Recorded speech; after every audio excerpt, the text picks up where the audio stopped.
এই ছিল তোদের মনে। আমি তো ঢাকা যাইনি রে। আমি এইটা শিওর হওয়ার জন্যই ঢাকা যাওয়ার ভান করেছি। না ভাইয়া, মানে এমনি তো শুয়ে আসছিলাম, বুঝছো ভাই? হ্যাঁ, তোরা এমনি শুয়ে থাকিস। আমি এর আগেও জীবনের মুখ থেকে শুনতে পারছি তোদের সম্পর্ক আছে।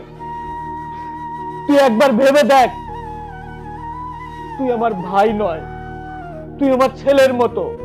বাবা মা মারা যাওয়ার পর আমি তোকে কোলে পিঠে করে মানুষ করেছি, আর সেই ভাই হয়ে তুই, আরে এটা তো তোর ভাবি, কিন্তু ভাবি জানিস, বড় ভাবি মায়ের সমতুল্য। আমি তো জানি তোকে ছেলের মতো আদর করে, কিন্তু তুই এই সুযোগ নিয়েছিস